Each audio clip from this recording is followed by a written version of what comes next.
में वरदो भव।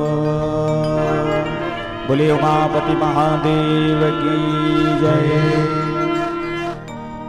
श्री शिव पुराण शिव जी की आरती कीजिए, शिव चरणों में ध्यान अपना दीजिए।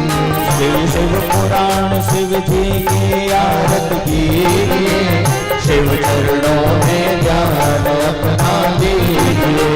शिव चरणों में ध्यान अपना दीजिए, शिव चरणों में ध्यान अपना दीजिए।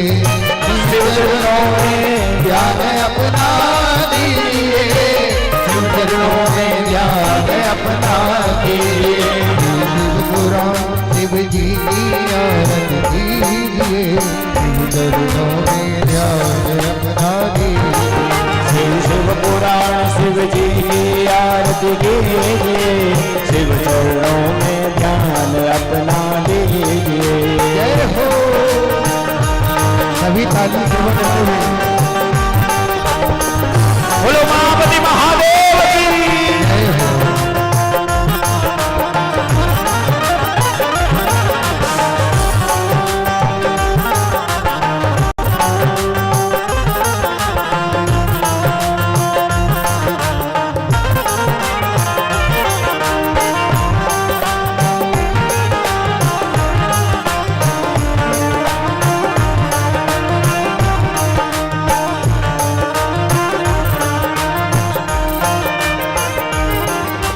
महाग्रंथ है शिव पुराण, सतमार्ग दिखाने वाला, सब बिगड़ी बनाने वाला।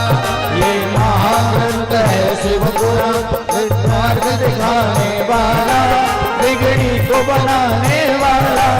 सुनते सुजान करते सुनते सुजान करते हैं बान। शिव अमृत रस को पीजिए, शिव चरणों में ध्यान अपना दीजिए।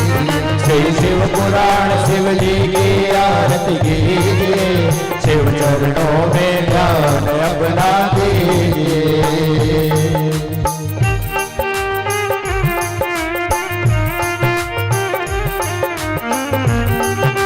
बोले शिव महापुराण की जय हो।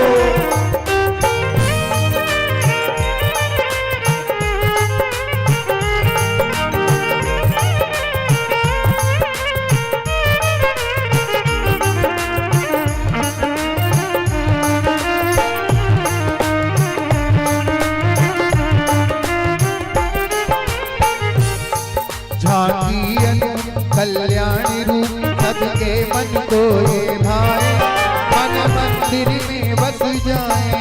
झांकी अनूप कल्याण रूप सबके मन को ये भाए, मन मंदिर में बस जाए। ध्यान लगा मन को जगा, शिव ध्यान लगा मन को भी जगा।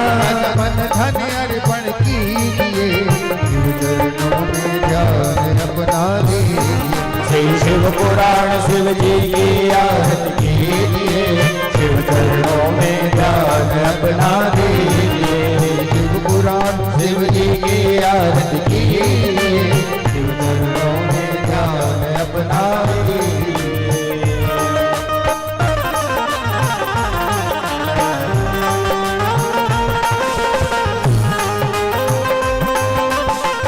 बोलिए शिव महापुराण की जय हो।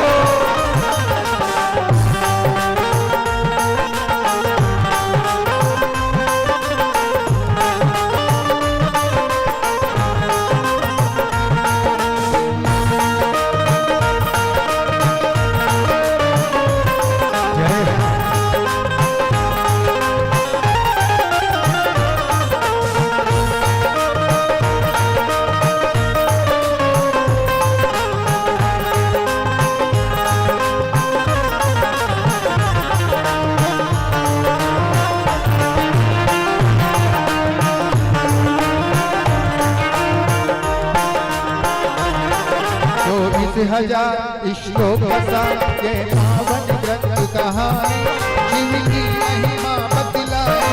24,000 हजार श्लोकों का सार यह पावन ग्रंथ कहाँ है, शिव की महिमा बतलाए।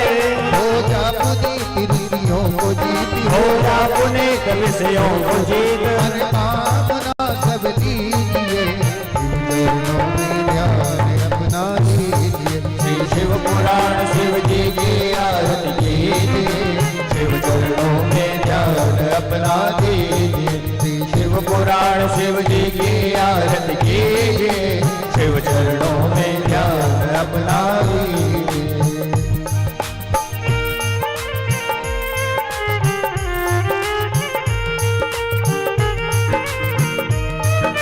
बोले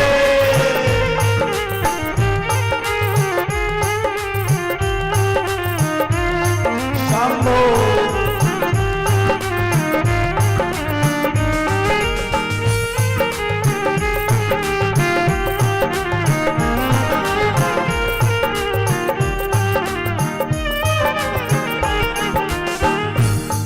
यह विश्वनाथ करते कनाथ, सब दुख मिटाने वाला, हमें पार लगाने वाला।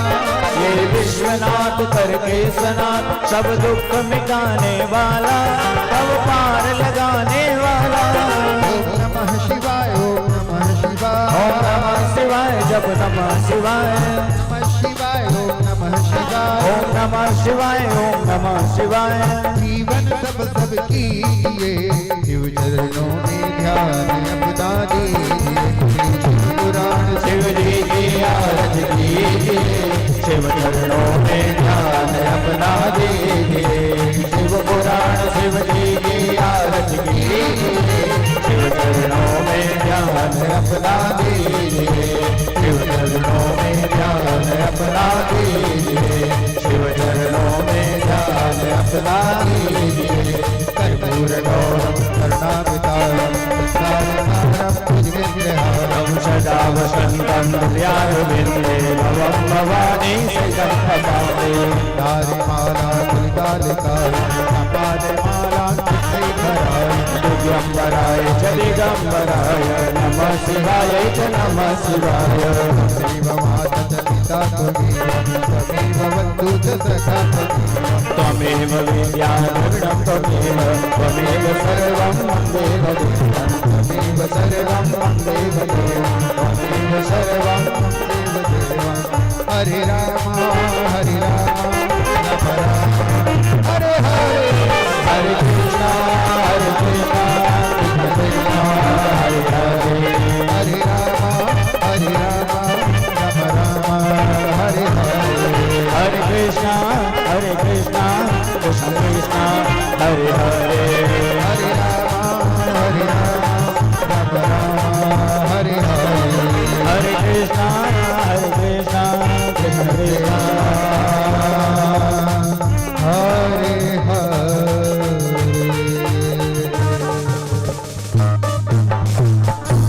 ओम जलेन शीतलीकरणं देवा विवन्दनमात्मा विवन्दनं कर्पूरनीराञ्जनं समर्पयामि।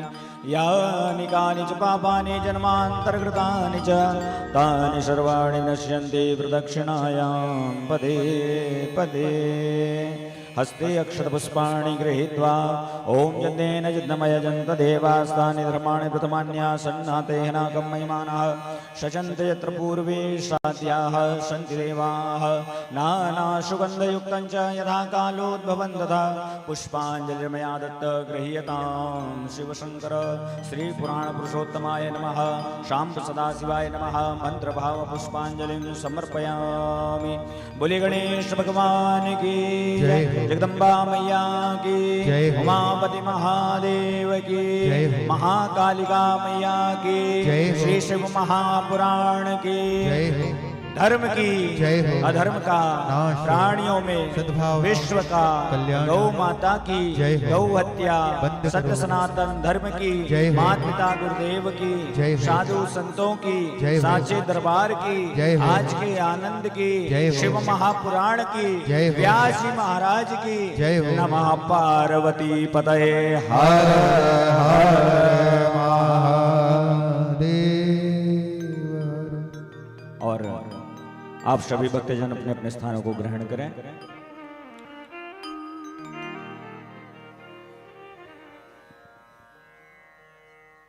और मैं मुख्य यजमान जी से निवेदन करूंगा कि वे आकर के परम पूज्य महाराज श्री का माल्यार्पण से स्वागत करें।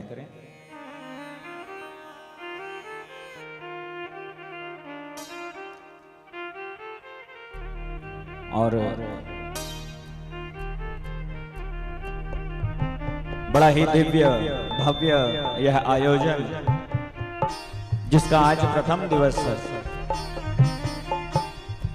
दिवस की कथा में हम सभी प्रवेश करने जा रहे हैं। हमारे परम पूज्य परम वंदनीय आदरणीय व्यास जी महाराज पंडित श्री मनीष शुक्ल शास्त्री जी के मुखारबिंद से आप यह दिव्य भक्तिमय ज्ञानमय रसमय श्री शिव महापुराण की पावन कथा का श्रवण पान करने जा रहे हैं।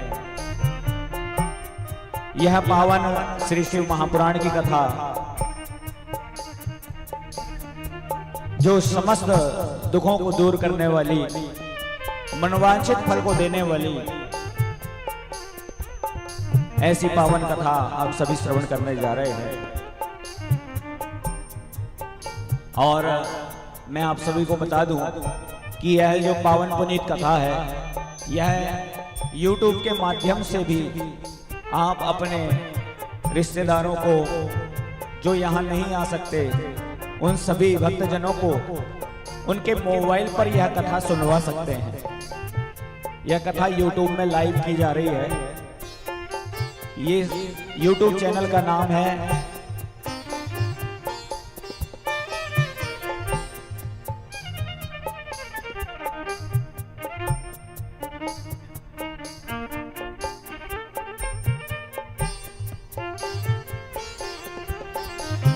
अभी थोड़ी देर में YouTube चैनल का नाम बता देंगे। और हमारे जो मुख्य यजमान हैं वे बैठ जाएं। आइए हम सभी मिलकर आज की दिव्य रसमय ज्ञानमय श्री शिव महापुराण की कथा का श्रवण पान करें। ज्यादा समय ना लेकर के परम पूज्य महाराज श्री के श्री चरणों में चल करके आज की कथा का श्रवण पान करें। हर हर महादेव।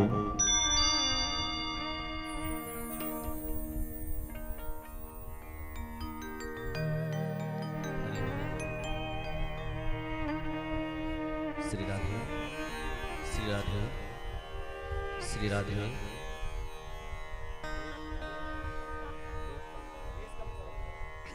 हरि ओम। श्री राधे। जय श्री राधे श्री राधे श्री राधे श्री राधे श्री राधे श्री राधे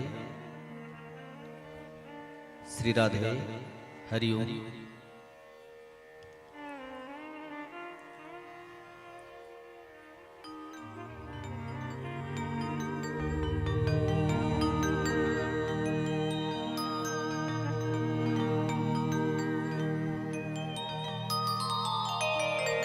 स्वस्ति श्री गणेशाय नमः।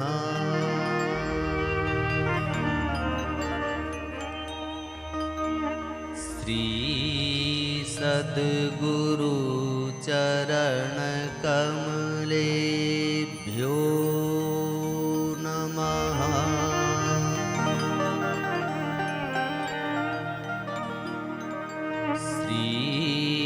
माता पितृचरण कमलेभ्यो नमः। श्री पुराण पुरुषोत्तमाय नमः।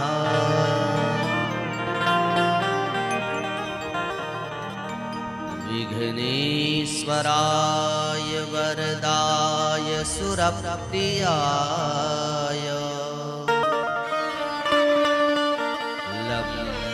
लंबोदराय सकलाय जगद्धिताय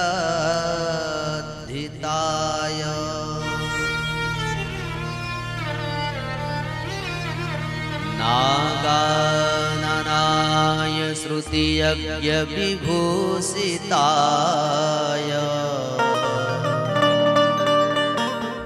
गौरीसुताय गणनाथ नमो नमस्ते। नारायण समारंभां शंकराचार्य मध्यमाम् अस्मदाचार्य पर्यन्ताम् वन्दे गुरुं परम्पराम्। नारायण नमस्कृत्यं नरं चैव नरोत्तमं देवीं सरस्वतीं व्यासं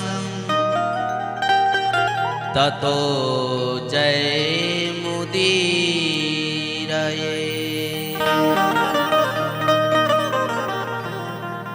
अतुलित बलधामं हेमशैलाभदेहं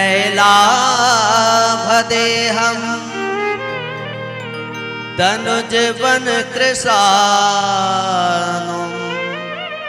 ज्ञानिनामग्रगण्यं सकलगुणनिधानं वानराणामधीशं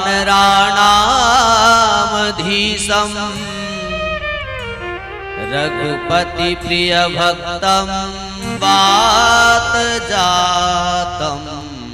नमामि।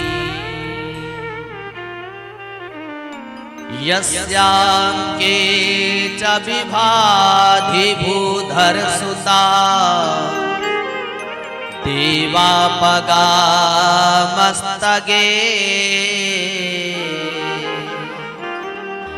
भाले भाल विधुर्गले च गरलं यस्योरसी व्यालरा सोऽयं भूति विभूषणः सुरवरः सर्वाधिपः सर्वदा सर्वः सर्वगतः शिवः शशिनिभः श्रीशङ्करः पातु माम्।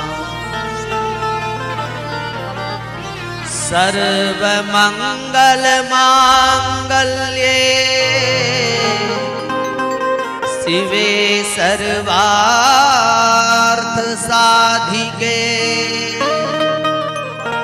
शरण्ये त्र्यम्बिके गौरी नारायणी नमोस्तुते।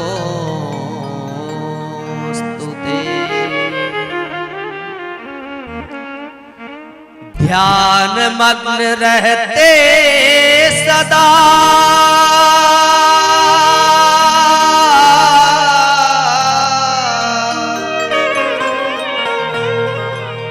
और पर्वत पर है वास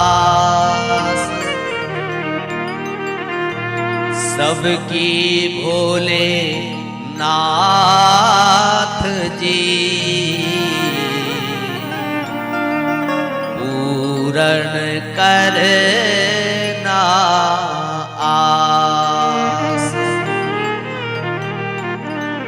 जपता रहता नाम जो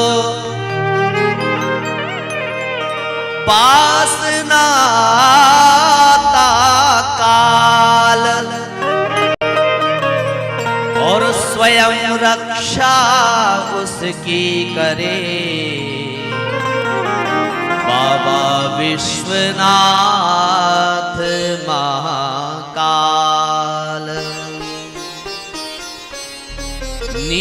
नीलकंठ के शीश पर बहे निरंतर गंग, ऐसे प्रभु को देख के मन में उठे तरंग। चंद्र मुकुट मस्तक धरे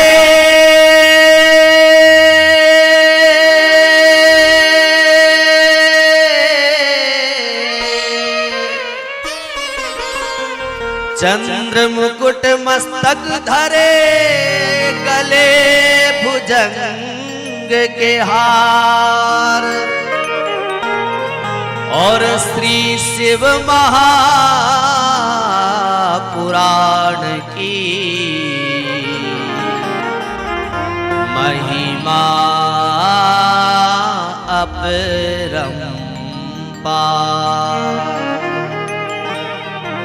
श्री शिव महापुराण की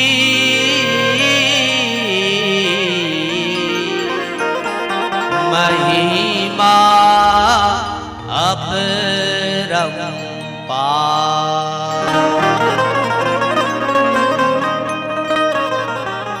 जरा सभी लोग दोनों हाथ उठाते हुए गर्जना के साथ जय घोष करेंगे।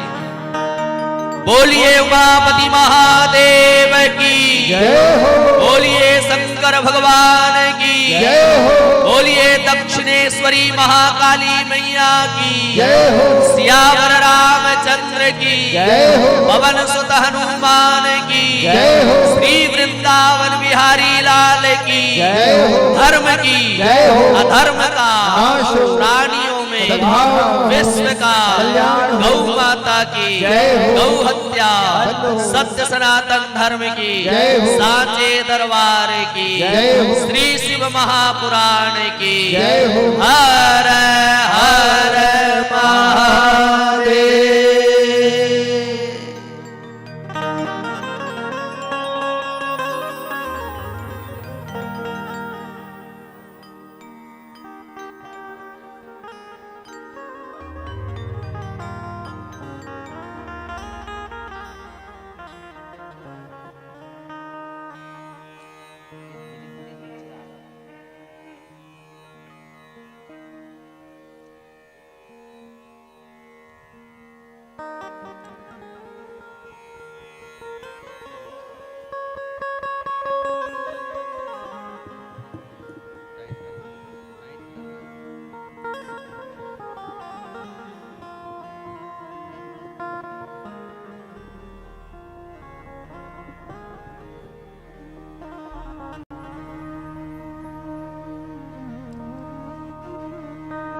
धर्म सम्राट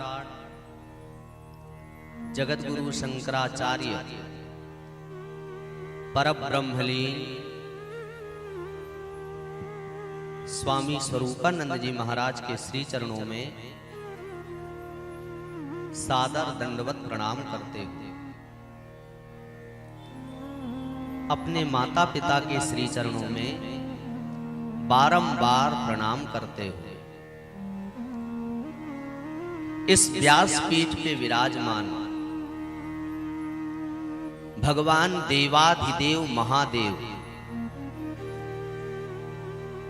ये जो दिव्यतम शिव महापुराण यहाँ विराजमान है, ये स्वयं भगवान महादेव जी का वांग्मय स्वरूप कहा गया है।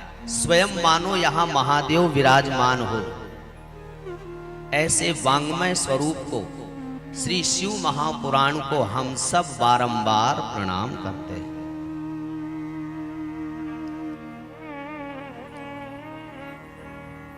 हमारे ग्राम के देवता कहलाते हैं हनुमान जी महाराज। उन्हीं की प्रेरणा से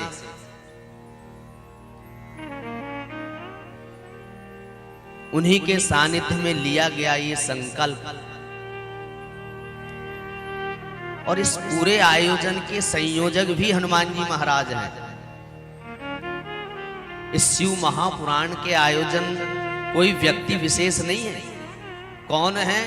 बोले श्री हनुमान जी महाराज इसके संरक्षक हैं और इस कथा के सबसे रसिक श्रोता भी हनुमान जी महाराज हैं, संयोजक भी हैं और कथा सुनने के सबसे रसिक श्रोता कहे जाते हैं हनुमान जी महाराज। यत्र यत्र रघुनाथ कीर्तनम तत्र तत्र कृतमस्तकांजलिम बाष्पवारि परिपूर्णलोचनम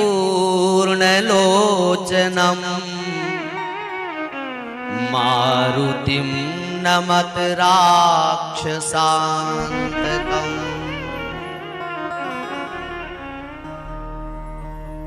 यत्र का मतलब होता है जहां, यत्र यत्र माने जहां जहां, और तत्र का मतलब वहां वहां। यत्र माने जहां जहां और तत्र माने वहां वहां।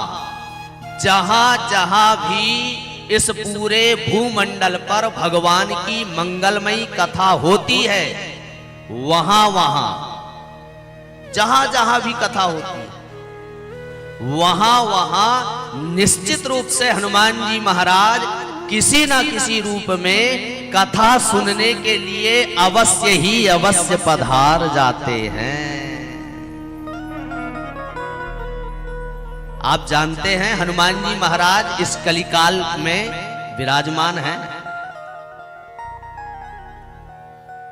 जब भगवान मर्यादा पुरुषोत्तम श्री रामचंद्र जी ने 11,000 वर्ष का रामराज अयोध्यापुरी में किया ना,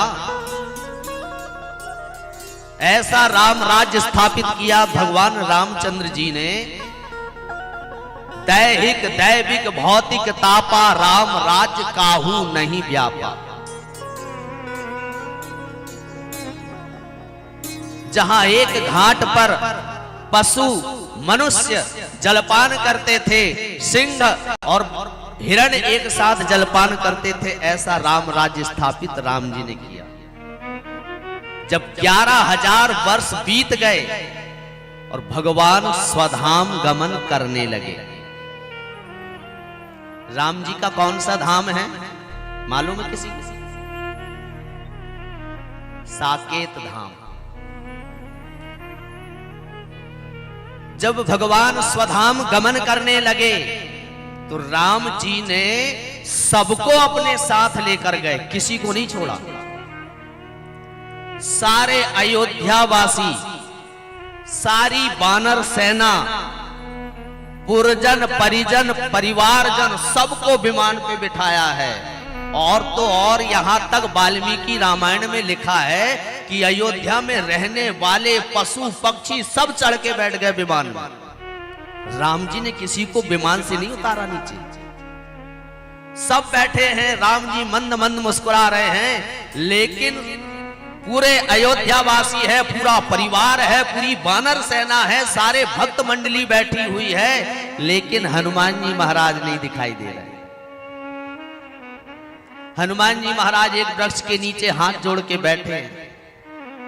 रामचंद्र जी की दृष्टि गई हनुमान जी के ऊपर। कहा राम जी ने, अरे हनुमान तुम्हें नहीं चलना हमारे धाम? ये सब लोग बैठ गए हैं, देखो जल्दी आओ, बैठो विमान पर। हनुमान जी महाराज दौड़ के आए, हाथ जोड़ के कहने लगे, प्रभु आज मैं आपसे कुछ पूछना चाहता हूं।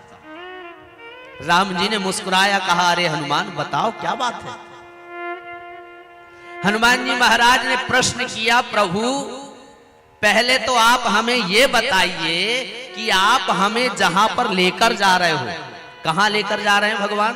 साकेत धाम, अपना धाम। बोले आप साकेत धाम हमको लेकर जा रहे हो तो पहले आप हमें ये बताइए कि आपके धाम में कथा सुनने को मिलेगी या नहीं मिलेगी। ये हनुमान जी ने प्रश्न किया। राम जी को हंसी आ गई। अरे हनुमान, मैं साकेत धाम में स्वयं तुम्हारे साथ रहूंगा, मेरा पूरा परिवार रहेगा, तुम सब लोग मेरे साथ रहोगे, भला मेरी कथा क्यों होगी वहां पर? अरे जब मैं स्वयं रहूंगा तो मेरी कथा क्यों होगी? तो जानते हैं हनुमान जी महाराज ने क्या कहा, प्रभु फिर तो आप सबको ले जाइए, पूरी बानर सेना ले जाओ, अयोध्या वासियों को ले जाओ, सबको ले जाओ, पर मैं आपके साथ जाने वाला नहीं हूं। क्योंकि मैं जानता हूं आपकी कथा ना ही बैकुंठ लोक में होती है, ना ही साकेत धाम में होती है, ना ही इंद्र के स्वर्ग लोक में होती है। आपकी कथा सिर्फ और सिर्फ इस पृथ्वी लोक पर होती है। इसलिए हनुमान जी महाराज भगवान के साथ स्वधाम गमन नहीं किए, आज भी हनुमान जी महाराज यहीं पर विराजमान हैं, सिर्फ और सिर्फ कथा सुनने के लिए, जहां जहां भी कथा होती है।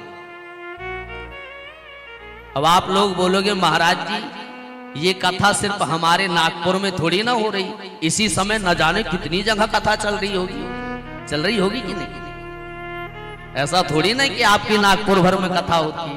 इसी समय पे न जाने हमारे भारतवर्ष में कहां कहां, अब तो विदेशों में भी कथा का गायन हो रहा है, लाखों करोड़ों की संख्या में कथा हो रही है। तो क्या हनुमान जी सब जगह कथा सुनने जाते हैं?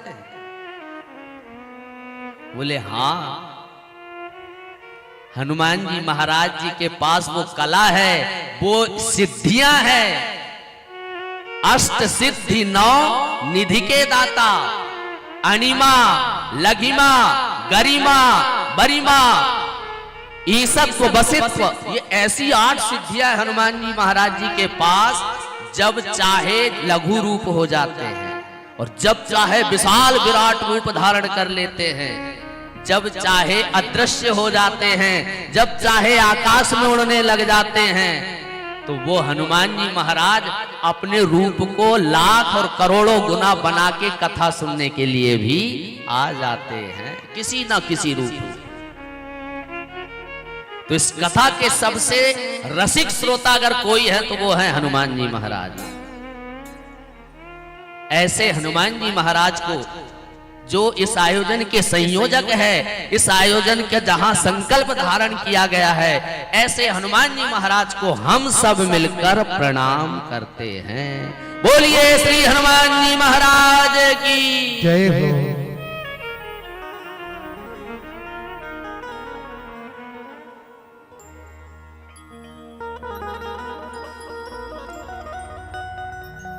दीपोत्सव पर्व अमावस्या की रात्रि में कल हम सब लोगों ने मां भगवती महाकाली की स्थापना यहां पर की। उसी उपलक्ष्य में ये परम दिव्यतम 108 संगीतमय श्री शिव महापुराण की कथा का आज शुभारंभ हो रहा है। आप सभी लोगों के सहयोग से ये दिव्यतम आयोजन यहां पर हो रहा है। आप सभी लोगों ने अपना जो सहयोग दिया है, 108 का लक्ष्य बनाया गया था कि 108 यजमानों को के द्वारा ये आयोजन होगा। आज वही 151 यजमान मिलकर इस आयोजन को कर रहे हैं और सारे नगरवासियों के सहयोग से ये सार्वजनिक श्री शिव महापुराण की दिव्यतम कथा का आज यहाँ शुभारंभ होने जा रहा है। कर्मकांड विधा को संपन्न करवा रहे आचार्य वृंद और संगीत के माध्यम से आप सबको 7 दिनों तक लगातार आनंदित करने वाले मां सरस्वती के कृपा पात्र समस्त सुर साधक गण, उनके लिए एक बार जोरदार ताली।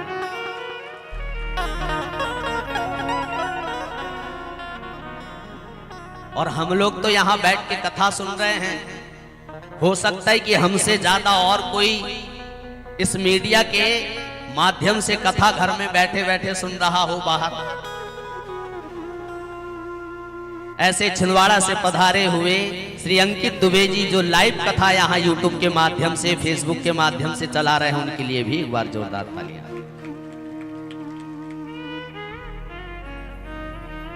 इस पूरे आयोजन में लगातार, उसको महीनों नहीं कह सकते, वर्ष कह सकते, वर्षों से योजना बना रहे और आज उस योजना को सार्थक होते हम सब लोग देख रहे हैं। ऐसे समस्त श्री महारुद्र युवा मंडल के लिए एक बार जोरदार तालियां। और यहां सबसे ज्यादा संख्या में विराजमान है हमारी समस्त भक्तिमय शक्तिमय समस्त मात्र शक्तियां, जिन्होंने इस आयोजन के लिए अपनी शक्ति इसमें लगाई और आज ये आयोजन का शुभारंभ यहाँ होने जा रहा है। और 7 दिनों तक हम शिव चरित्र कथा का आनंद रस यहाँ पर प्राप्त करेंगे। समस्त महिला मंडल के लिए एक बार जोरदार ताली। यहाँ पर विराजमान समस्त वयोवृद्ध श्रोतावृंद, छोटे छोटे बाल गोपाल, आप सारे श्रोताओं के हृदय कमल में जो भगवान का दिव्यतम शिव स्वरूप विद्यमान है। हर जीव के अंदर ईश्वर तत्व है। शिव पुराण में लिखा है कि हर जीव में शिव तत्व समाया हुआ है। हमारा जो शरीर है ना, ये 5 तत्वों से बना है। एक भी तत्व अगर निकला तो ये जो शरीर है जिसे हम शिव कहते हैं, शिवोहम, हर जीव शिव ही है, शिवमय है। पूरा संसार में, पूरे चराचर जगत में जितने जीव जंतु चलायमान है, जिसमें जीव है, वो सब शिवमय है। क्योंकि बिना तत्व के कोई जीवित नहीं रह सकता। ये जो 5 तत्व है ना, क्षिति जल पावक, गगन समीरा और पंच रचित यह अधम शरीरा। ये शरीर 5 तत्वों से बना है। और ये 5 तत्व कहां से प्रकट हुए? बोले भगवान शिव जी का ओमकार जो है, उसी ओमकार से उत्पत्ति हुई है 5 तत्वों की। जिस भूमि पर बैठकर आप आनंद से कथा सुन रहे हैं, ये पृथ्वी तत्व है। जिस वायु को लेकर आप एक एक श्वास ले रहे हैं, जिससे आपको जीवन दान मिल रहा है, ये दूसरा तत्व है, वायु तत्व। अग्नि तत्व हमारे अंदर 5 अग्नि है, जठराग्नि जिसे बोलते हैं। प्राण, अपान, व्यान, उदान, समान। अगर एक अग्नि निकल जाए तो ये जो शिव रूप शरीर है, ये 100 बन जाएगा। बिना जल के, हमारा जल तत्व से हमारा शरीर नहीं चल सकता। ये 5 तत्वों से ही शरीर की रचना हुई है। और जानते हैं, भगवान की 84 लाख योनि बनाई है भगवान ने। 1, 2, 4, 6 नहीं, 84 लाख योनियां हैं। और उन 84 लाख योनियों में सबसे सुंदर योनि मनुष्य की कही गई है। क्यों? क्योंकि ये मनुष्य शरीर ही एक ऐसा शरीर है जिससे मनुष्य अपना आत्म कल्याण का साधन कर सकता है। अच्छा, कथा सुनने के लिए मनुष्य लोग ही तो बैठे यहाँ बैठा कहीं शेर आके, कोई चीता बैठा हो यहाँ आके, कोई पक्षी लोग आके बैठे हो यहाँ कथा सुनने। क्यों? ये सौभाग्य सिर्फ और सिर्फ मनुष्यों को मिला है। 84 लाख योनियों में भटकने के बाद आज आकर हम मनुष्य योनि को प्राप्त करके जन्म जन्मांतरों का हमारे जीवन का पुण्यों का उदय हुआ, तब जाकर आज शिव पुराण की कथा में बैठ के हम आनंद से शिव चरित्र को यहाँ सुन रहे हैं। मनुष्य योनि ही एक ऐसी योनि है जिससे हम अपने आत्म का कल्याण कर सकते हैं। बाकी योनियों में व्यवस्था नहीं है, जन्म लेना है और मरना है। न जाने कितने प्रकार के पक्षी हैं, न जाने कितने प्रकार के पशु हैं, पाषाण हैं, जल के जीव हैं, आकाश में विचरण करने वाले पक्षी हैं, पर्वत हैं, वृक्ष हैं, ये सब योनियों में आते हैं। लेकिन मनुष्य योनि ही एक ऐसी है जो अपना उद्धार कर सकती है, और उद्धार का सबसे सरल साधन आज हम लोग बैठ के यहां कर रहे हैं। भगवान की परम दिव्य मंगलमय शिव महापुराण की कथा। तो आज प्रथम दिवस है, महात्म्य की कथा हम पहले समझ लें। महात्म का मतलब होता महिमा, किसी भी चीज की महिमा, किसी व्यक्ति की प्रशंसा करना, किसी के गुणों का बखान करना, उसको महात्म कहा जाता है। तो शिव पुराण अपने मुख से तो प्रशंसा करेगी नहीं भाई। कोई व्यक्ति अपने मुख से अगर प्रशंसा करे कि मैं बड़ा धनवान हूं, मैं बड़ा विद्वान हूं, मैं बड़ा बलवान हूं, तो लोग हंसेंगे। प्रशंसा तब है जब दूसरा व्यक्ति उसकी प्रशंसा करे। तो शिव महापुराण की प्रशंसा किसने की? बोले 18 पुराण में एक पद्म पुराण है जिसने शिव महापुराण की महिमा को गाया है। क्योंकि जो हीरा होता है ना, वो अपना मोल अपने मुख से नहीं बताता, उसे तो कोई जौहरी ही पहचान करके उसके मोल बता सकता है। तो ऐसी परम दिव्य मंगलमयी शिव पुराण की महात्म्य की कथा हम यहाँ आज श्रवण करेंगे। आप लोग प्रतिदिन अपने 3 घंटे का समय निकालकर आप आओगे यहाँ, सभी कामों को छोड़कर, और विशेषकर जो टीवी सीरियल चल रहे हैं वो छोड़कर।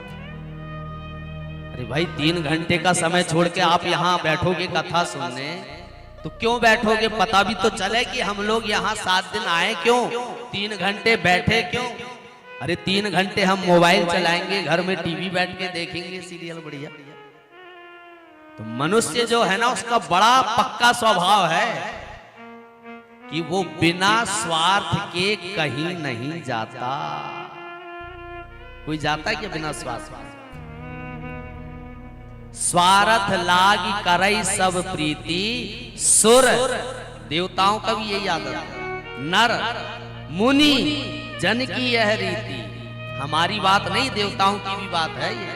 देवता लोग भी बिना स्वार्थ के कहीं नहीं जाते बिना बुलाए। तो हम मनुष्य भला कैसे चले जाएं? अरे जब तक हमें कोई लाभ ना मिले, हमें कोई फायदा ना हो, तब तक हम वहां जाएं क्यों?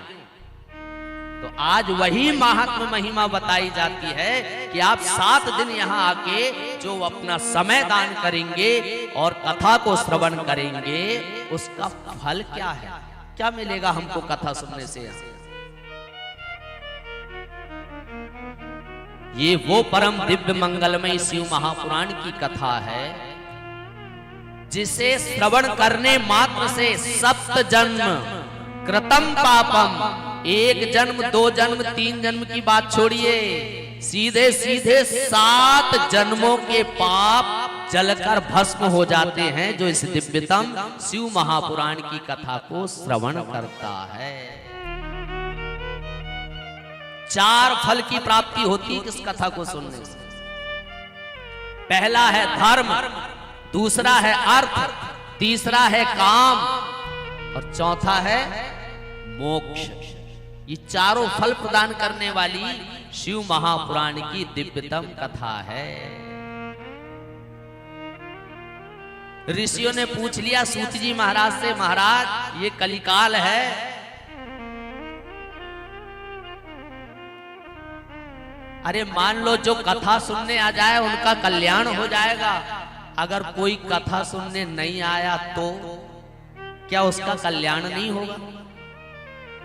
उनके लिए भी कोई उपाय बता दो जो कथा सुनने नहीं आते, क्योंकि ये कलिकाल है। कलिकाल में आदमी गृहस्थ जीवन में ऐसा फंसा हुआ है, गृह कारज नाना जंजाला, ते अति दुर्गम शैल विशाला। ये जो हम गृहस्थ जीवन यापन कर रहे हैं, ये वो माया जाल है जिससे बाहर निकलना बड़ा मुश्किल है। अगर बाहर निकल के आप अगर कथा में बैठे हैं तो निश्चित मानना ये आपके पुण्यों का फल नहीं, ये भगवान की कृपा का फल है कि आप यहाँ बैठ के कथा सुन रहे हो। बिनु सतसंग विवेक न होई, राम कृपा बिनु सुलभ न सोई।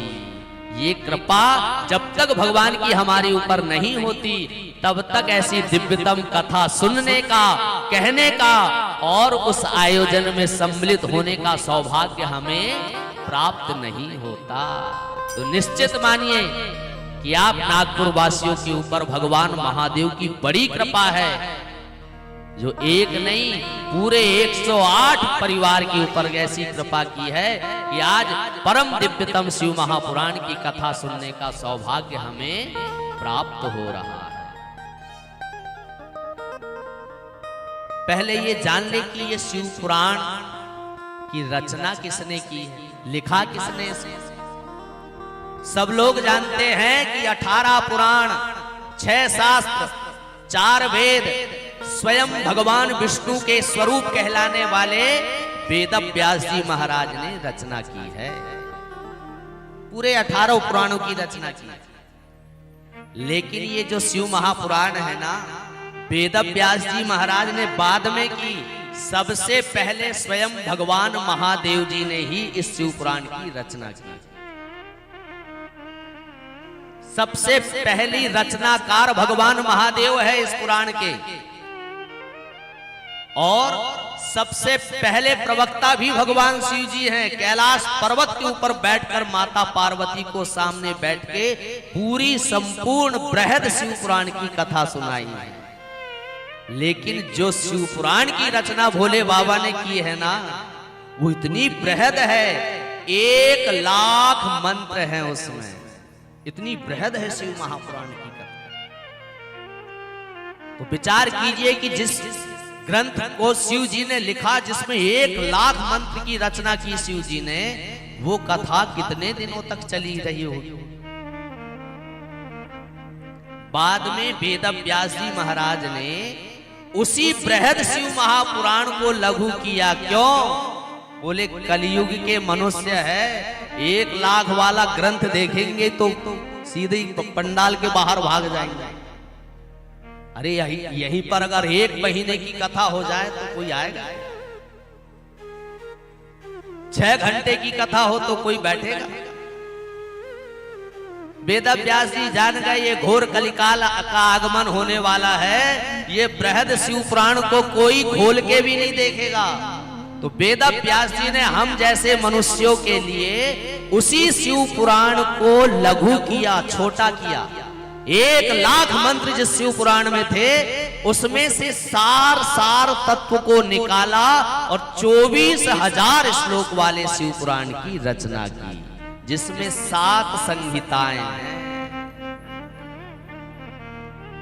1 लाख से सीधे 24,000 पर आ गए। 7 संहिताएं समाहित की वेद व्यास जी ने। विद्येश्वर संहिता इसमें है, रुद्र संहिता इसमें समाहित है, कोटि रुद्र संहिता इसमें समाहित है, कैलाश संहिता इसमें समाहित है, वायवीय संहिता इसमें समाहित है, उमा संहिता इसमें समाहित है। 7 संहिताओं का मिश्रण करके शिव पुराण की रचना की। जब ये पुराण की रचना हुई, अब विचार करने लगे कि इस पुराण को कौन सबसे पहले सुनाएगा। तो वेद व्यास जी महाराज के एक परम शिष्य हैं, जिनका नाम है सूत जी महाराज। सारी कथा 18 पुराणों की सूत जी महाराज ने गाई। ये जो सूत जी महाराज है ना, इतनी मधुर कंठ से कथा कहते हैं कि सुनने वाले जो श्रोता हैं, उनका एक एक शरीर का रोम रोमांचित हो जाता है। इसलिए उनका एक नाम ही पड़ गया, रोमहर्षण महाराज। सूत जी महाराज का एक नाम है रोमहर्षण। इतनी मधुर कंठ से कथा कहते हैं। तो सारे पुराणों की कथा कहां पर हुई? नैमिषारण्य में। सब लोग जानते हैं सारी पुराणों की कथा नैमिषारण्य में हुई। भागवत की कथा नैमिषारण्य में, विष्णु पुराण की कथा नैमिषारण्य में, जितने भी पुराण हैं सब नैमिषारण्य में कथा हुई, लेकिन ये परम दिव्य शिव महापुराण की जो कथा है वो नैमिषारण्य में नहीं हुई। कहां पर हुई ये कथा? ये कथा हुई जहां पर गंगा, यमुना, सरस्वती तीनों महानदियों का समागम जहां होता है, जिसे हम सब लोग त्रिवेणी संगम घाट के नाम से जानते हैं, जिसे हम तीर्थराज प्रयाग कहते हैं।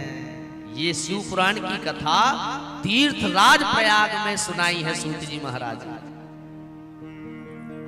जहां कलकल निनाद करती हुई गंगा की लहरें बह रही है, यमुना महारानी बह रही है, तीनों का समागम हुआ है। ये वही पावन तीर्थ है।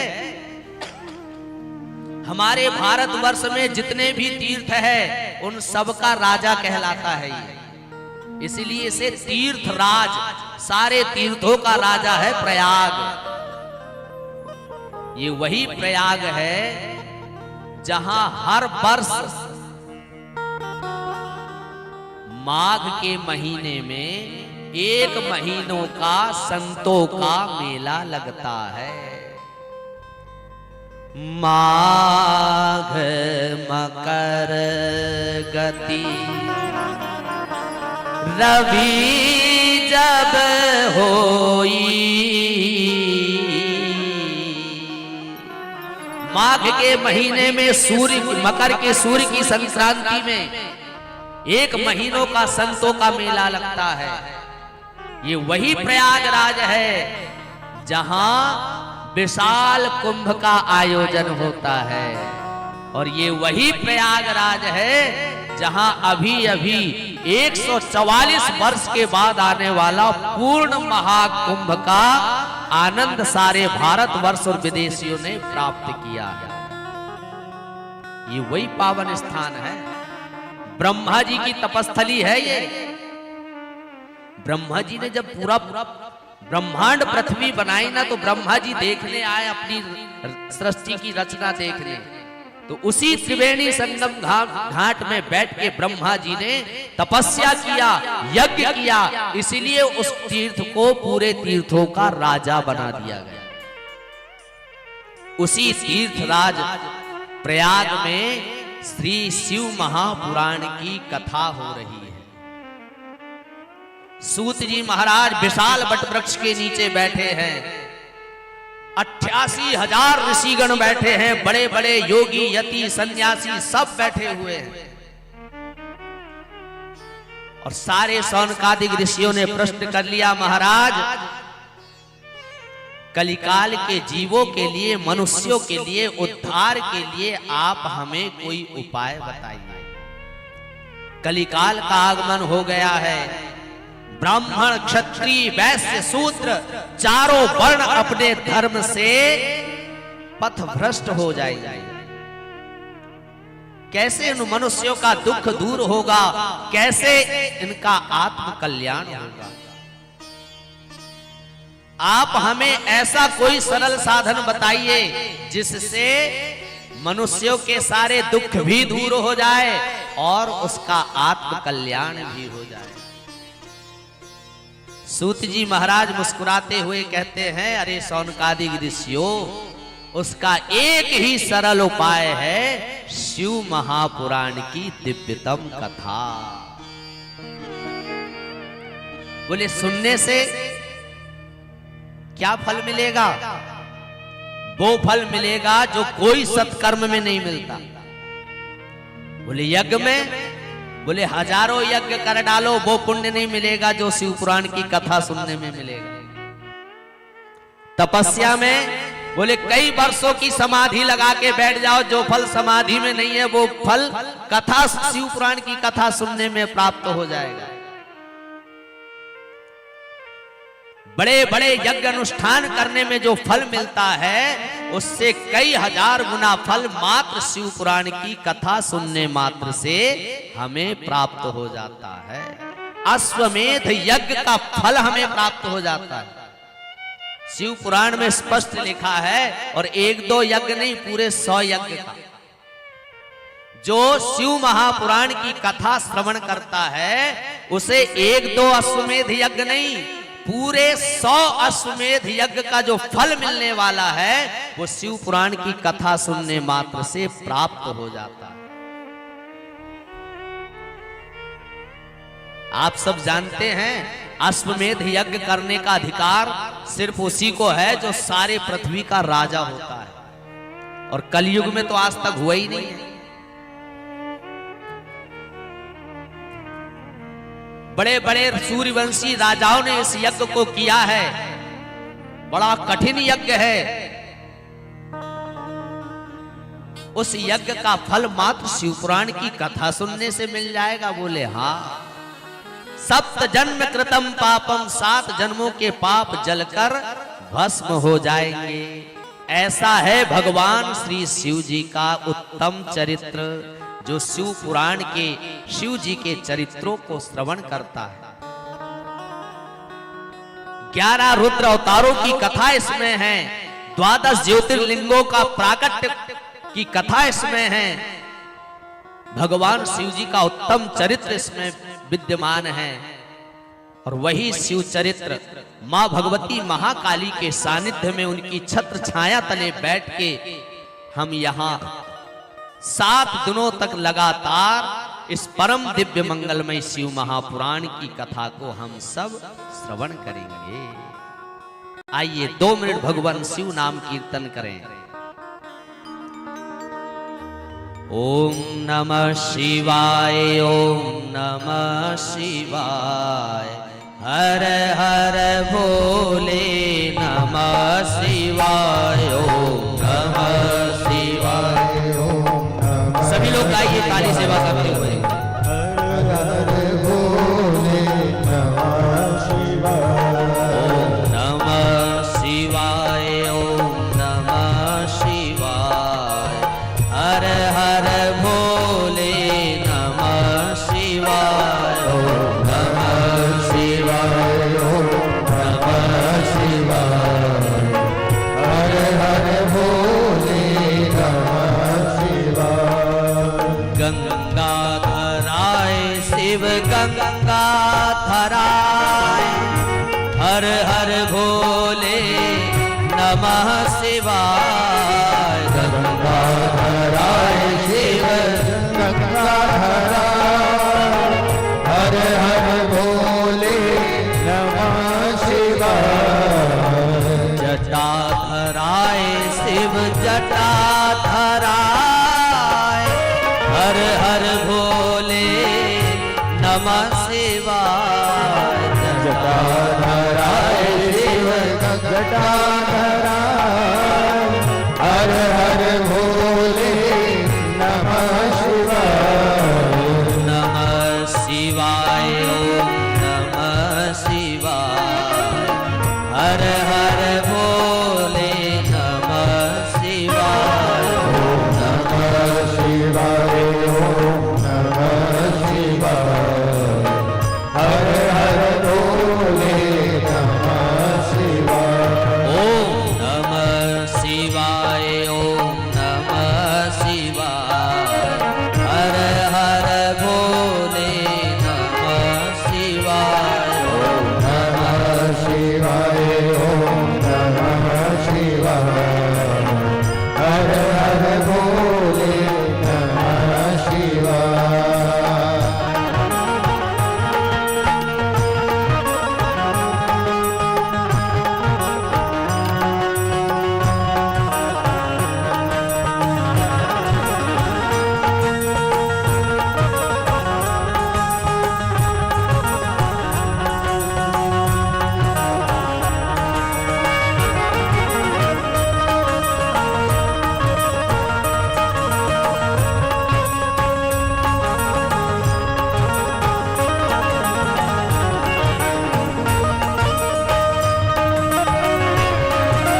बड़े भाव से और अपने हाथों से मीठी मीठी तालियां बजाते हुए भगवान का भजन करें। हरि बोल।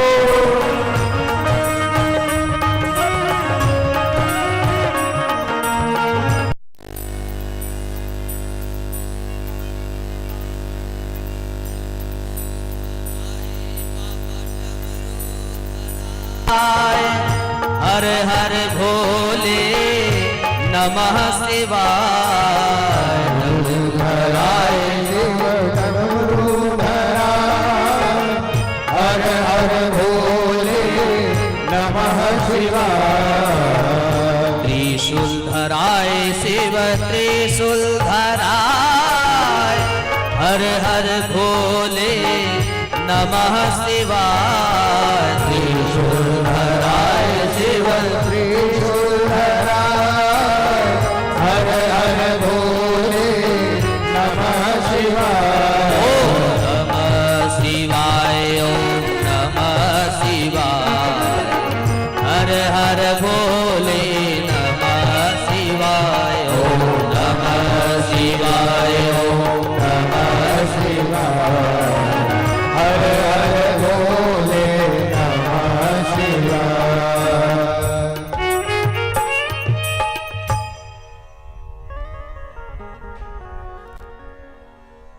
भगवान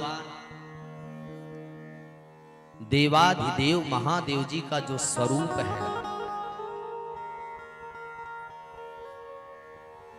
ऐसा सुंदर स्वरूप है। भगवान महादेव जी का स्वभाव जो है वो भी बड़ा सुंदर है। स्वरूप भी सुंदर और स्वभाव भी सुंदर। अगर स्वरूप सुंदर हो और स्वभाव ठीक ना हो तब भी बात बनने वाली नहीं है। जब तक स्वरूप के साथ साथ स्वभाव ना सुंदर हो, तो भगवान शिव जी का जो स्वरूप है कैसा है आपको मालूम है? भगवान शिव जी कैसे दिखाई देते हैं? नहीं मालूम? अरे रोज आरती में गाते आप लोग, कर्पूर गौरम करुणावतारम संसार सारम भुजगेंद्रहारम सदा वसंतम हृदयारविंदे भवम भवानी सहितम नमामि। ये शिव और शक्ति की बड़ी सुंदर स्तुति है। शिव और पार्वती का कैसा स्वरूप है। मंदार माला कुलताल कायई कपाल मालांकित शेखराय।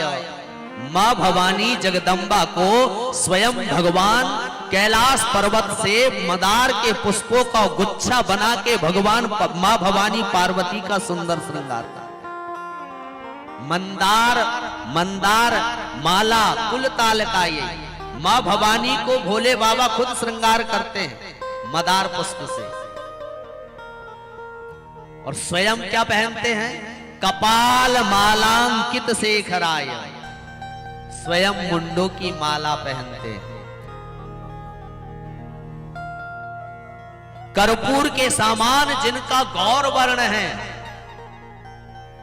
गोरे भर नहीं है, गोरे तो हम भी हैं, पर भोले बाबा इतने गोरे हैं जैसे आप कपूर को देखते कितना सफेद होता है। जैसे बर्फ के पर्वत हिमालय पर्वत को देखो श्वेत वर्ण दिखाई देता है। अगर जरा सी सूर्य की किरण अगर पड़ जाए उस सफेद पर्वत पर तो वो सोना जैसा दिखाई देता है। आप लोग जाते ना बद्रीनाथ यात्रा करने के लिए, सुबह सुबह 4 बजे उस सुंदर दृश्य को देखने के लिए बड़ी भीड़ रहती है। कैलाश मानसरोवर है जहां 3 बजे 4 बजे सूर्य की किरण कैलाश पर्वत पर पड़ती है तो जो सफेद दिखाई देता कैलाश पर्वत वो सोने के जैसा पर्वत दिखाई देता है। ऐसा स्वरूप भगवान भोले बाबा जी का कर्पूर के समान गौर वर्ण है। इतने गोरे हैं। और भोले बाबा क्या करते हैं उस गोरे स्वरूप के ऊपर? शमशान की राख अपने पूरे शरीर पर लगा लेते हैं। जो सुंदर स्वरूप है उसको छुपा लेते हैं। भगवान शिव जी के पास जो जो भी वस्तुएं हैं बिना कारण के नहीं है, उसके पीछे बड़ा रहस्य छुपा हुआ है। आप सभी लोगों को श्रवण करने को मिलेगा। शिवजी के जो उत्तम चरित्र शिव महापुराण में वर्णित है, बड़ी सुंदर सुंदर कथाएं हैं। भगवान शिवजी ने 11 रुद्र अवतार लिए हैं, भगवान विष्णु ने तो 24 अवतार लिए थे, और शिव पुराण में 42 शिवजी के अवतारों का वर्णन, 42। और 11 रुद्र वो अलग हैं और 12 ज्योतिर्लिंग अलग हैं।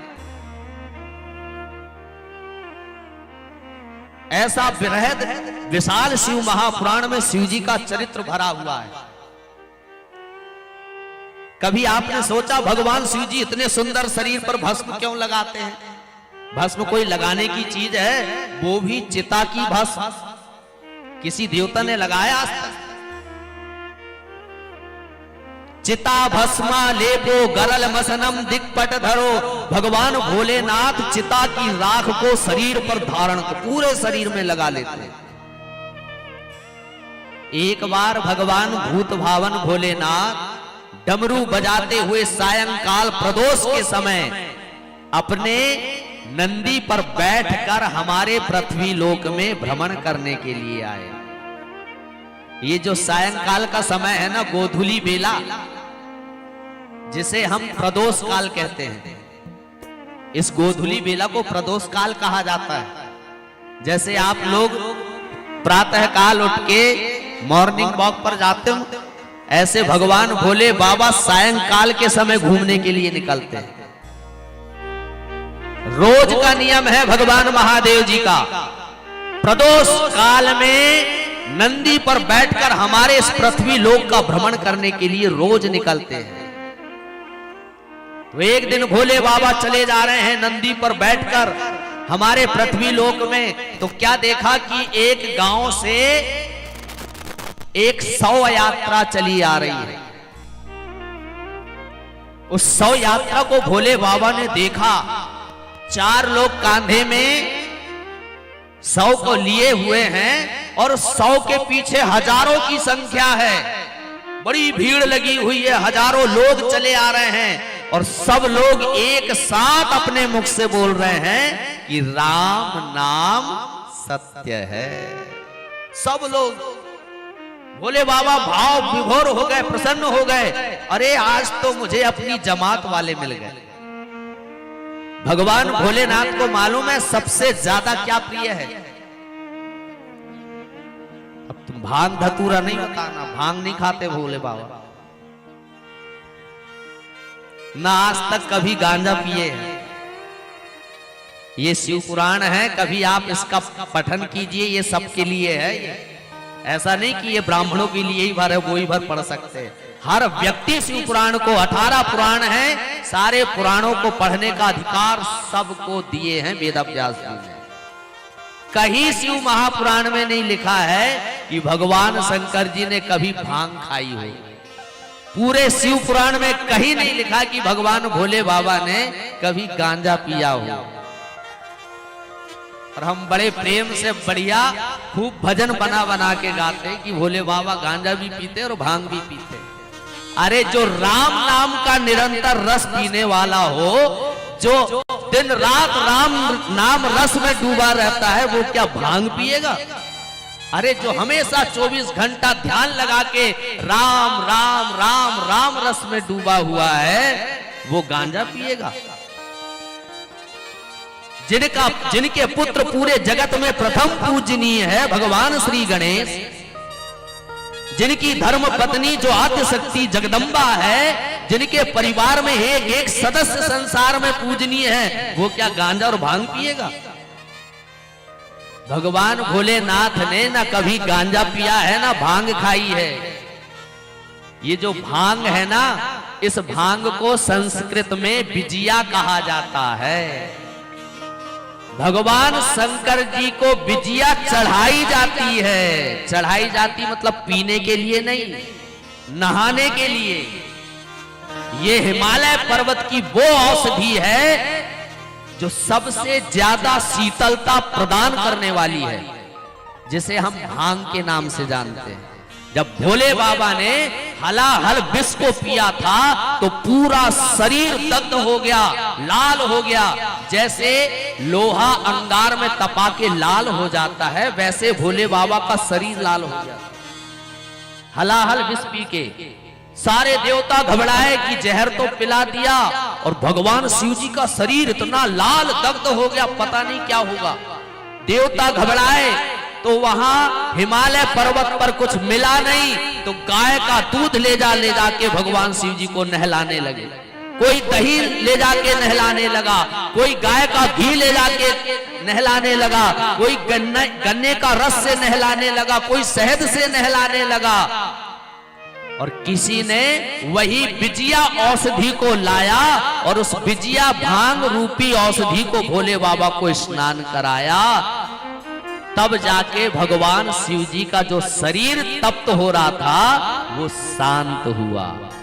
इसीलिए भगवान शंकर जी को आज भी अभिषेक पूजन में दूध से, दही से, घी से, शक्कर से, गन्ने के रस से और पांचों मिलाओ तो पंचामृत से और भांग जल से स्नान कराया जाता है, ना कि पिलाया जाता है। आज भी शिव पूजन में यही होता ना। भगवान शिव जी को अभिषेक सबसे ज्यादा प्रिय है। क्यों? क्योंकि उन्होंने तीनों लोकों की रक्षा के लिए जहर को गले में धारण किया। उसका ताप आज तक भगवान शिव जी सहन कर रहे हैं। और जब हम जल धारा चढ़ाते तो भगवान भोले बाबा प्रसन्न हो जाते हैं। जब हम दूध की धारा चढ़ाते हैं भोले बाबा प्रसन्न हो जाते हैं। जब हम दही, शहद और पंचामृत चढ़ाते हैं तो भोले बाबा प्रसन्न हो जाते हैं। इसलिए ये शिव जी के पूजन में अनिवार्य माना गया। भगवान शिव जी गौर वर्ण के हैं। जैसे ही उस 100 यात्रा को देखा ना तो उन 100 यात्रियों के साथ मिलकर जोर जोर से चिल्लाने लगे, राम नाम सत्य है। भोले बाबा इतने प्रसन्न, मेरे प्रभु का राम नाम इतने लोग एक साथ ले रहे हैं। भोले बाबा को तो लगा कि आज मेरे जमात वाले मिल गए। उन्हीं के साथ नाचते हुए राम नाम लेते हुए शमशान घाट तक गए। अब वो 4 व्यक्तियों ने चिता के ऊपर उस शव को रखा।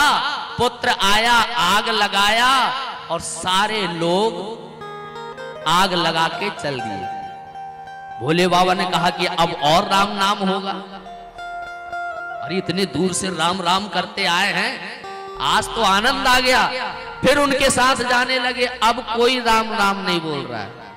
अब सब कोई इधर की बात कर रहा है, कोई उसकी बुराई कर रहा है, कोई संसार की बातें कर रहा है, जो जल रहा है उसी की बुराई करते चले आ रहे हैं। अब कोई राम राम नहीं बोल रहा। भोले बाबा को लगा कि अरे ये जब आ रहे थे तो सब लोगों के मुख में राम राम था, अब जब लौट के जा रहा तो एक भी व्यक्ति राम नहीं बोल रहा, क्या कारण है? भोले बाबा को लगा कि अरे अब समझ में आई, ये जब आ रहे थे तो जो जल रहा है वो शव इनके पास था, इसलिए ये सब लोग राम राम बोल रहे थे। अब ये जा रहे हैं तो इनके पास तो वो शव है नहीं, इसलिए राम राम नहीं बोल रहे हैं। तो भोले बाबा को लगा कि अरे इन हजारों लोगों की कोई महिमा नहीं है, वो जो चिता में जल रहा है उसके कारण ये हजारों लोगों ने राम राम लिया है।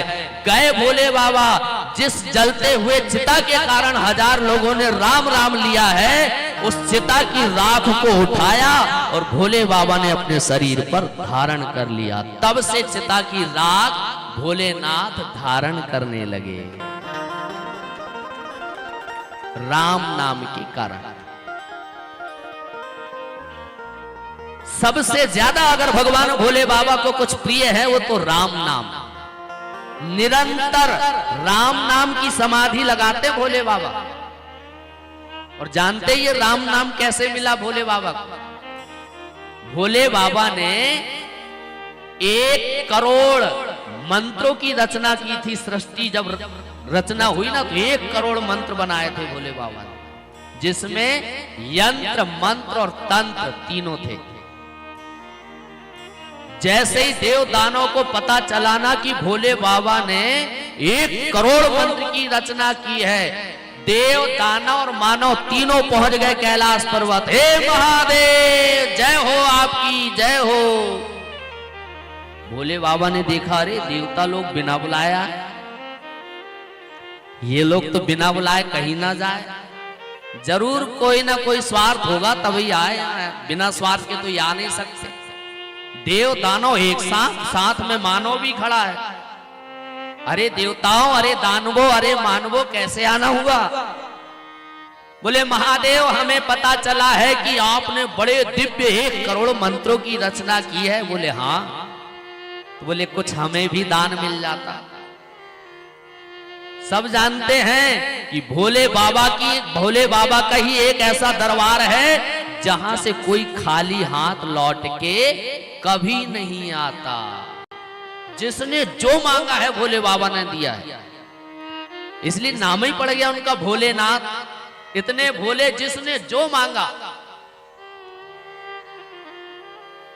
तो जब तीनों ने मांगा तो 1 करोड़ मंत्र की रचना किए थे, तीनों को बराबर बराबर दिया।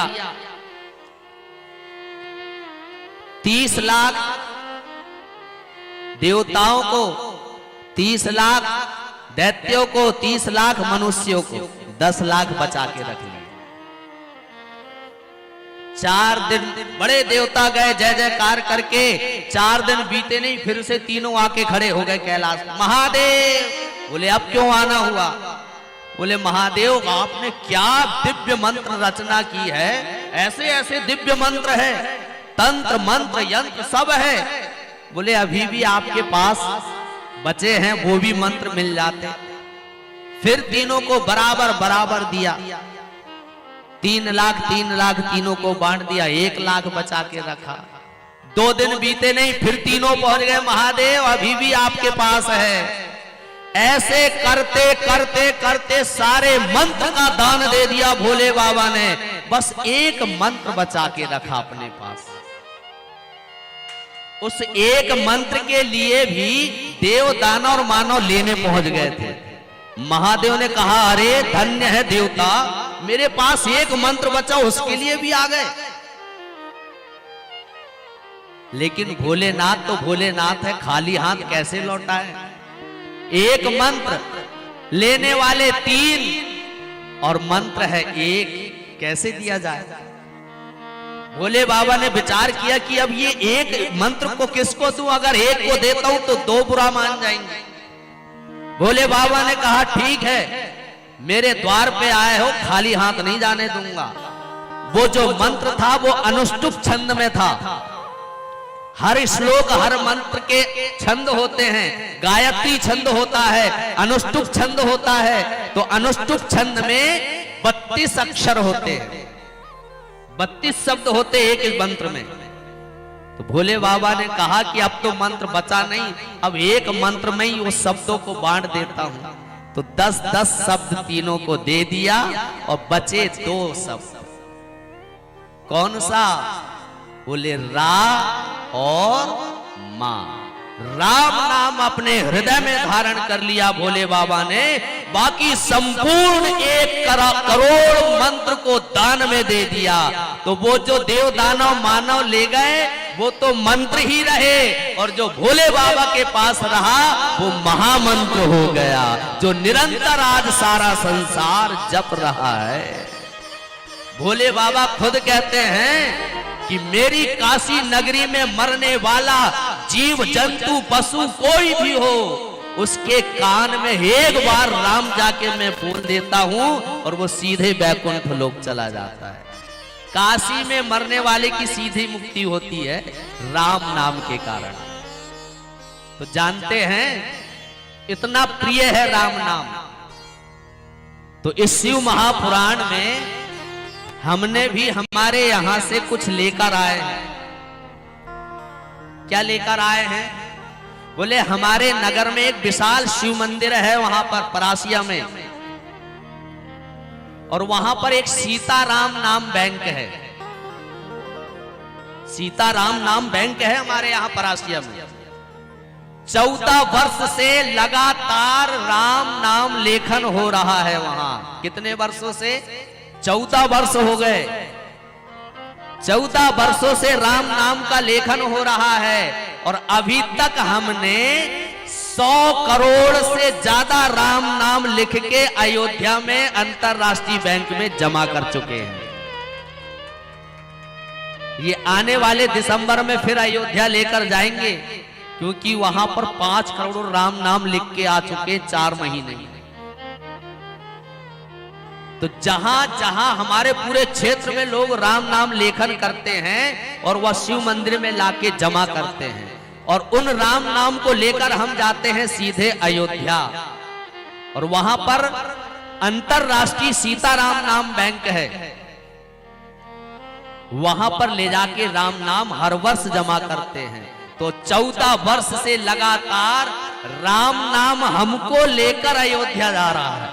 हम राम नाम लेकर नहीं जा रहे, उस राम नाम के कारण प्रति वर्ष हमें अयोध्या दर्शन करने का सौभाग्य मिल जाता है, और जहां जहां भी कथा होती है वहां वहां सारे भक्तों से राम नाम लेखन का दान हम करवाते हैं।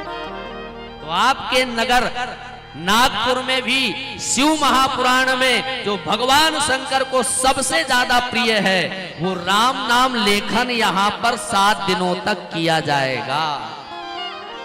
कल से आपको प्रपत्र हमने लेकर आए हैं, वो प्रपत्र आपको खाली वाले वितरण किए जाएंगे समिति के द्वारा। आपको घर में जाके राम राम लिख के लाके जमा करना है। तो क्या मिलेगा? राम, कई लोग पूछते राम राम लिखने से क्या होगा? बोले राम नाम लिखने का तो जब शिव पुराण आप श्रवण करोगे आगे उसका फल आपको बताया जाएगा।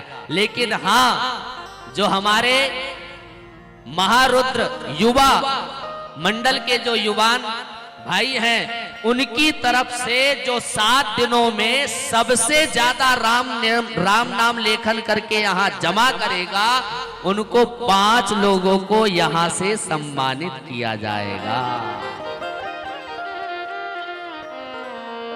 और एक मेरी ओर से भी सम्मानित किया जाएगा। तो 6 लोगों को सम्मानित किया जाएगा। तो आप लोगों को देखना है कि सबसे ज्यादा राम नाम भगवान शिव जी को कौन निवेदित करता है। कल से आपको प्रपत्र प्राप्त हो जाएंगे। आप बढ़िया प्रेम भाव से राम नाम लिखिए और भाव से शिव महापुराण की दिव्यतम कथा को श्रवण कीजिए। तो अभी तो कथा शुरू हुई नहीं है, ये तो महात्मा की कथा पहला दिन व्यवस्थाओं के नाम रहता है। कल से शिव पुराण की कथा शुभारंभ होगी।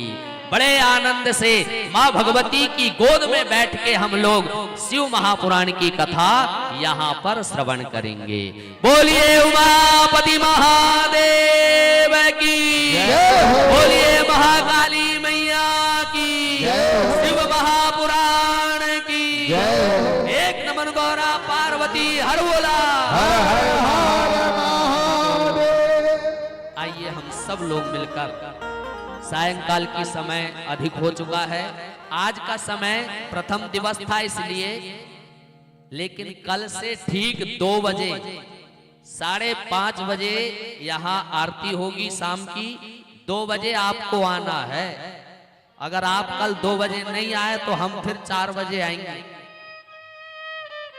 जिनको कथा पूरी सुनना है वो समय का विशेष ध्यान रखेंगे, क्योंकि ये जो सार्वजनिक स्थल में बैठ के हम आयोजन कर रहे हैं उसकी भी समय सीमा अवधि हमें प्राप्त हुई है। 6 बजे के पहले आरती करके ये प्रांगण खाली करना है।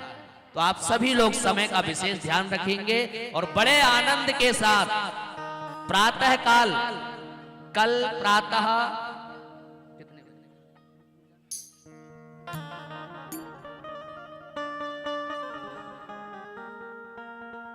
प्रातः काल जो प्रधान यजमान जी हैं वो वहां 7:30 बजे पूजन करेंगे। मां भगवती के पास सारे देवता विराजमान हैं। 8:30 बजे मां भगवती की आरती होगी। आप सभी लोग आएंगे आरती में। ऐसा नहीं कि मां भगवती को बिठाल दिए और अब घर में बैठे रहो। आप मां भगवती को आपने विराजमान किया है। 9 दिनों तक सेवा भाव भक्ति से मां भगवती की उपासना करें। शिव और शक्ति दोनों की उपासना करने का सौभाग्य हमें मिल रहा है। आपके नगर नागपुर में बड़े प्रेम भाव से सब लोग, ये आयोजन किसी का व्यक्ति विशेष नहीं है, ये बार बार मैं व्यासपीठ से कह रहा हूं, ये आयोजन आप सभी लोगों का है। आप सबके सहयोग से ये दिव्यतम आयोजन हो रहा है। तो आपको सबको बिना बोले बढ़ चढ़ के आगे आगे आपको इस आयोजन को सफल बनाना है। अन्नदान, धन दान, श्रम दान जो बने सब कीजिए और बड़े आनंद से कथा का आनंद लीजिए। आइए हम सब लोग मिलकर माँ भगवान भोले बाबा की और माँ भगवती महाकाली की आरती हम सभी लोग करेंगे। प्रधान यजमान यहाँ पर हैं तो आ जाए शीघ्र। और एक बात है, कल 9 बजे यहाँ पर इसी प्रांगण में शिव पूजन प्रारंभ हो जाएगा। आप सभी लोग जो आपको यजमानों को जो लिस्ट दी गई है, जो यजमान है वो भी आ सकते, जो नहीं यजमान है वो भी आ सकते हैं। यहाँ पर किसी के लिए कोई बंधन नहीं है, आप सब स्वतंत्र है। शिव की आराधना, माँ भगवती की आराधना आप चाहे जैसे जिस रूप में श्रद्धा भाव से कर सकते हैं। 9 बजे आप आइए, पूजन सामग्री लेकर आइए। यहाँ पर अपने हाथों से शिवलिंग का निर्माण करना है, पार्थिव शिवलिंग का। और 9 बजे से यहाँ पर शिव जी का पूजन सामूहिक रूप से सभी लोगों से यहाँ कराया जाएगा। आइए हम सब लोग मिलकर आज संध्या काल की आरती करेंगे। हमारे मुख्य यजमान जी। ओम इदगुं अविप्रजननं मे अस्तु तस्वीरगुं सर्वगणगुं स्वस्ति आत्मसनि प्रजासनि पशुसनि लोकसन्नभयसनि अग्निः प्रजां बहुलां मे करोत्वन्नं पयोरेतु अस्मान् सुधत्त कदली गर्भसम्भूतं कर्पूरं तो प्रदीपितम् आरार्तिकमहं कुर्मे पश्य मे वरदो भव।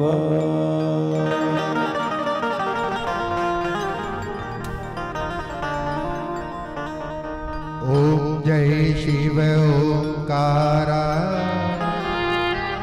स्वामी भज शिव ओंकारा।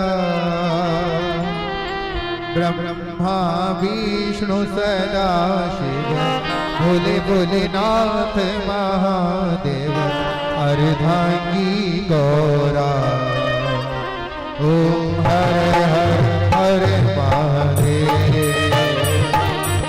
एकानन चतुरानन, पंचानन राजे, पंचानन राजे, शासन गरुड़ासन, शासन गरुड़ासन, वाहन सारे।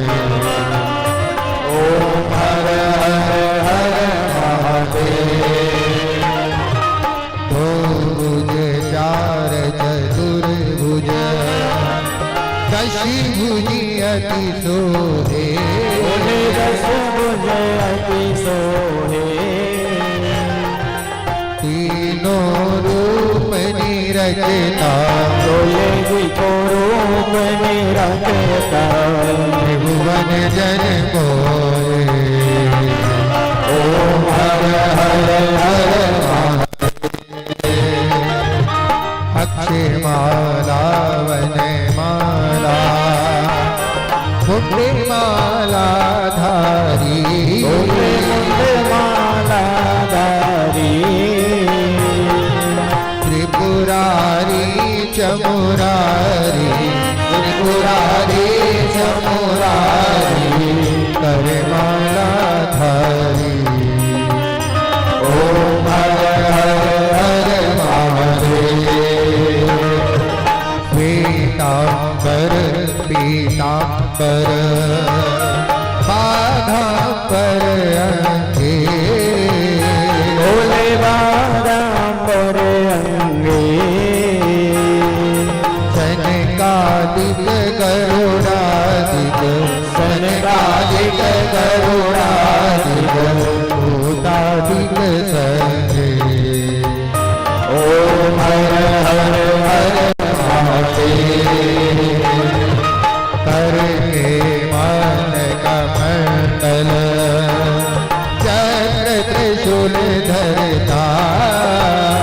बोले चक्र त्रिशूल धरता जग करता जग हरता शुभ करता दुख हरता जग पालन करता ओम हरे हरे हरे महादेव ब्रह्मा विष्णु सदा शिव जानत अविवेका बोले जानत अविवेका प्रणवाक्षर के माथे ओम अक्षर के माथे ये तीनों एका ओम हरे हरे हरे महादेव काशी में विश्वनाथ विराजे नंदी ब्रह्मचारी बोले नंदी ब्रह्मचारी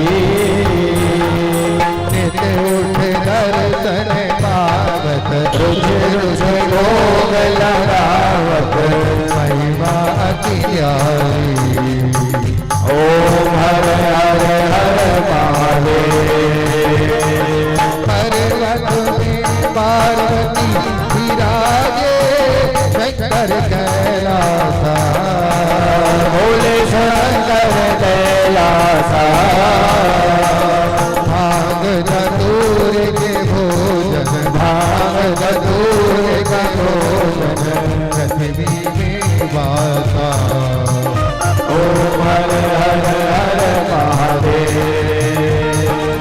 गुण स्वामी जी की आरती हो गई नर गावे बोले प्रेम सहित गावे कहत शिवानंद स्वामी भजत हरि हर स्वामी सुख संपत्ति पावे ओम हरे हरे हरे महादेव जय शिव ओंकारा स्वामी भज शिव ओंकारा ब्रह्मा विष्णु सदा शिव बोले भोलेनाथ महादेव हरदानी नौरा ओम हरे हरे हरे महादेव ओम हरे हरे हरे महादेव ओम हरे हरे हरे हरे महादेव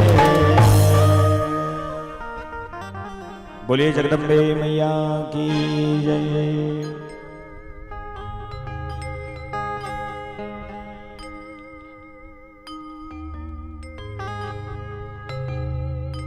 मैया काली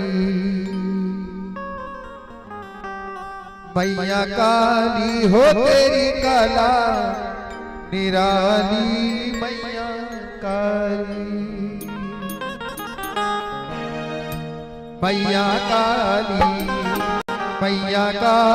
हो तेरी कला निराली मैया काली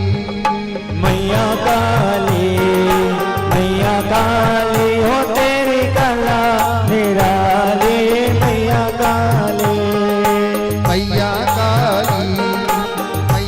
काली हो तेरी कला निराली मैया काली मैया काली हो तेरी कला निराली मैया काली काली मैया की दुर्गे मैया की जय हो आदि भवानी की जय हो अम्बर वाली की जय हो काली मैया काली हो तेरी कला निराली मैया काली